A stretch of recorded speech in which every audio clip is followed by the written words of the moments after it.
Depuis bien des années, les Delémontois se battent pour préserver leur cadre de vie. La vraie richesse ici, c'est la nature qui est partout. Il suffit de voir les promeneurs qui viennent de toute la métropole pour profiter de quelques instants de tranquillité. Malgré cela, les vastes prairies qui entourent Delémont attirent comme jamais les convoitises des industriels. Aujourd'hui, Delémont est à la veille d'un grand bouleversement environnemental, le plus important qu'il ait connu depuis de nombreuses années. Été 2014, les rumeurs de la construction d'un deuxième congélateur géant sur le site de la société Clarbout à Warneton, Belgique, circulent dans le village. Après l'arrivée presque par surprise d'un premier congélateur géant, la société belge envisage son double juste à côté. La première construction avait déjà pourtant défiguré à jamais le paysage. Mais qu'est-ce que les riverains ont-ils pu faire pour mériter cela ? Plusieurs Delémontois lancent alors l'idée de se regrouper pour créer l'association de défense de l'environnement de Delémont. Elle regroupe essentiellement des habitants de Delémont et de Warneton, France et Belgique, déjà excédés par le site qui génère son lot de nuisances. Et en tout premier lieu, les désagréables odeurs générées par les cuissons.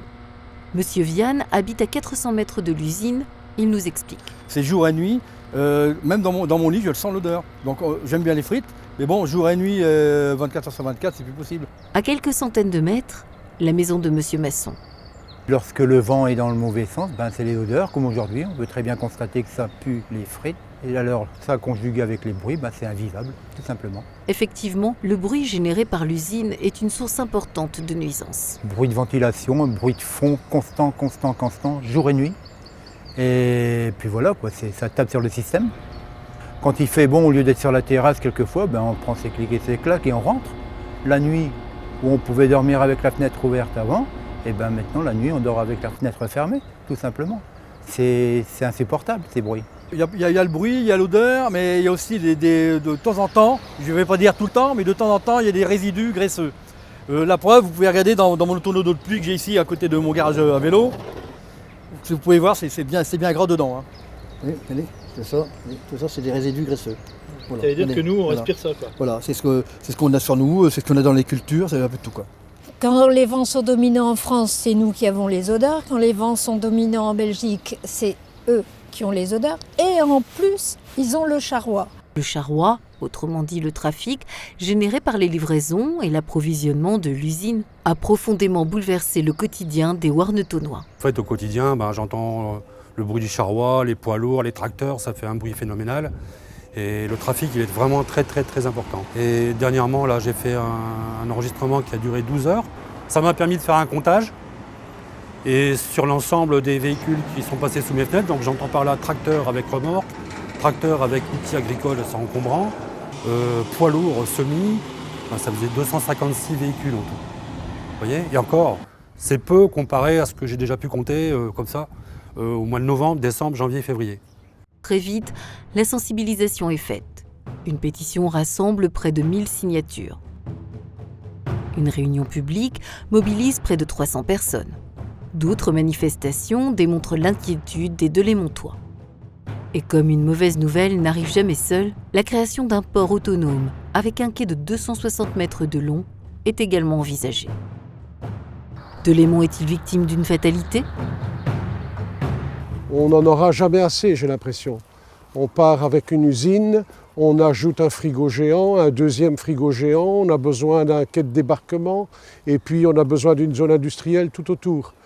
Tout ça, c'est de la logique économique qui fait fi de la vie des gens qui vivent ici, qui fait fi aussi de ce tourisme qu'on essaye de mettre en valeur, en tout cas du côté français. C'est vrai ? Côté français, des efforts sont faits pour préserver et même développer la biodiversité dans le cadre du corridor écologique. De l'autre côté de la Lys, on raye de la carte les arbres, les fossés et on bétonne les prairies inondables pour construire un port et des bâtiments démesurés. On ne peut pas à la fois développer des atouts écologiques et de l'autre côté faire le contraire quasiment par rapport à l'environnement, quoi. La vraie richesse de ce lieu, c'est la biodiversité créée par les prairies inondables. Alors les terres inondables ont beaucoup de rôles différents. Tout d'abord, il faut savoir qu'elles sont en raréfaction, qu'on est parfois obligé d'en créer de nouvelles. C'est tout à fait paradoxal.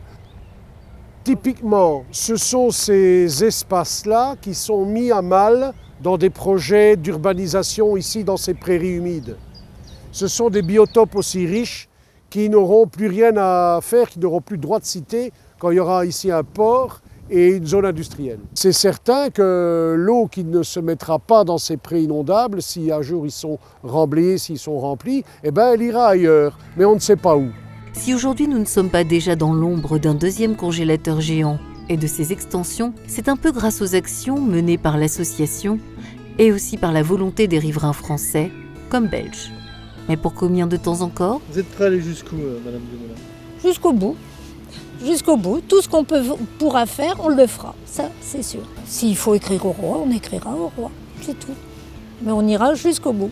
Delémont restera un village où il fait bon vivre.